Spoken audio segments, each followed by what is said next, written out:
this energy?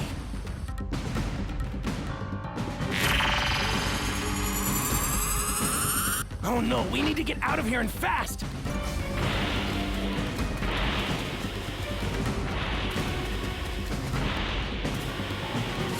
Dragon Ball has had a rich history in the video game medium that is almost as old as the medium itself at this point, and the last few years in particular have been a veritable renaissance for the IP as far as games are concerned.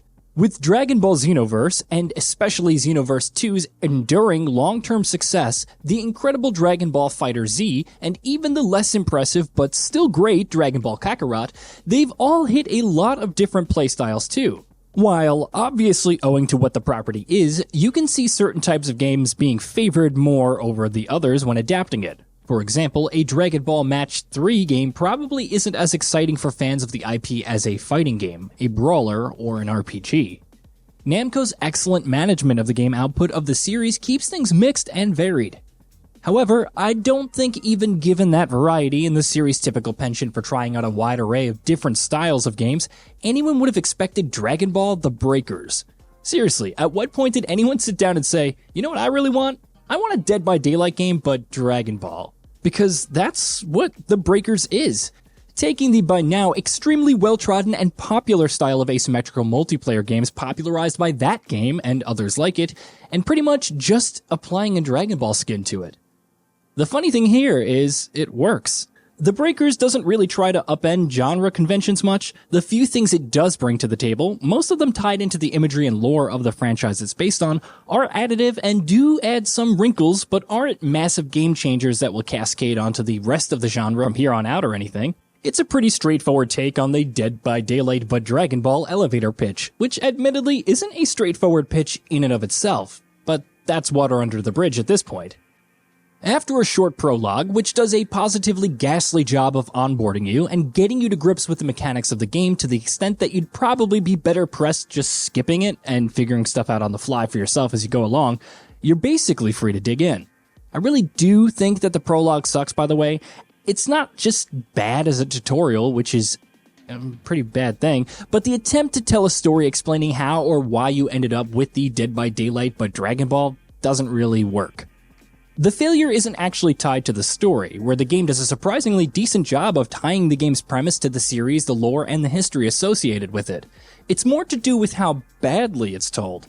The Breakers is not a full-price game, we'll get back to that shortly, and the very clear, tight budget it was made on is at full display in the prologue, which is the heaviest on storytelling and presentation this game ever gets. The cutscene direction is limp and flaccid, the voice acting is terrible, and there is almost no weight to anything that happens, no sense of properly framing the action or pacing the cinematography.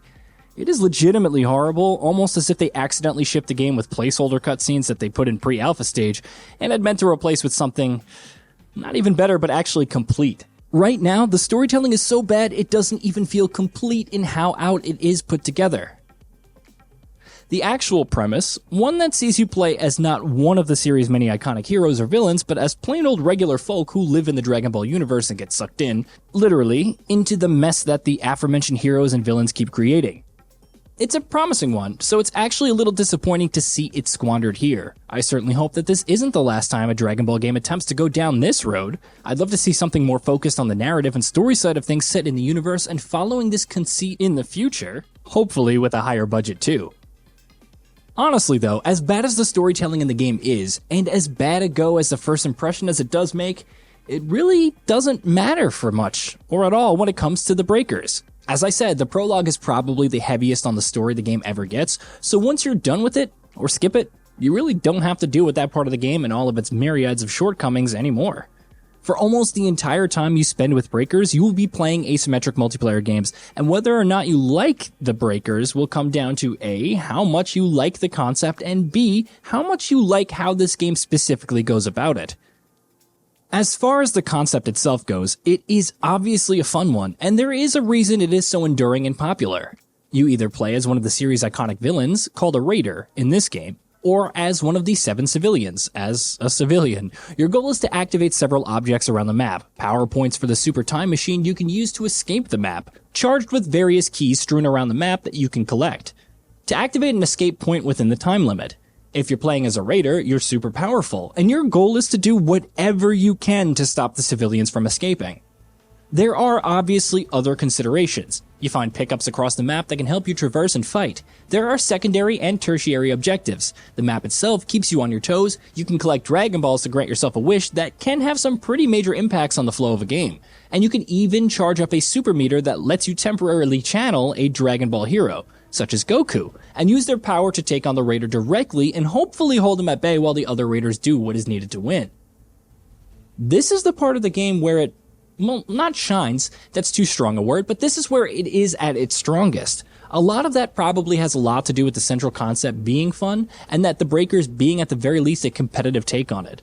It still has several shortcomings here. The controls are way too floaty, the HUD and UI isn't the best at communicating what needs to be done, the UX is far too obtuse for some very basic functionality, and the camera is just baffling. But in spite of these issues, the core concept is fun. And whether you're trying to slowly sneak your way around the map building up your arsenal, powering up the super time machine, and only getting noticed by the time it's too late for anything to be done about it, or you're playing as a raider and showing these pesky civilians who's boss, you're gonna enjoy yourself sufficiently. It's almost worth the cost of admission. In a vacuum, until you remember it's about the same price as other games in the genre. Which do what this does, but better. It's still enjoyable. And the Dragon Ball flavoring may be enough to beef the game up in the eyes of fans of the series, and certainly enough to make up for its shortcomings elsewhere. But that is the question you need to ask yourself. Are you a big enough Dragon Ball fan that you A, want a Dragon Ball Skin Dead by Daylight style game, and B, want that enough to put up with some of the stumbles?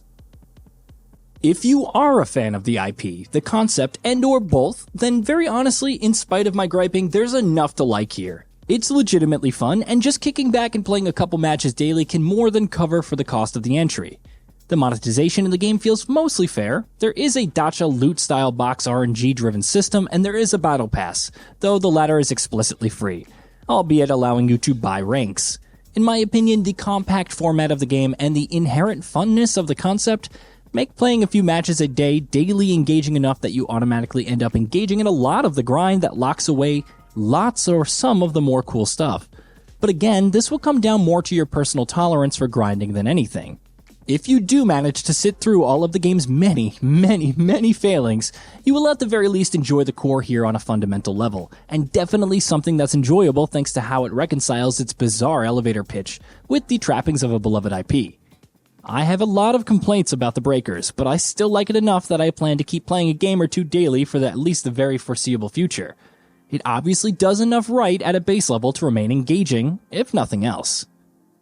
Hey, did you know that we at GamingBolt upload new videos every day? Stick around, drop a like, subscribe, and hit that bell. Let us know what kind of content you'd like to see in the future with a comment below, and be sure to check out our new channel, GB Plays.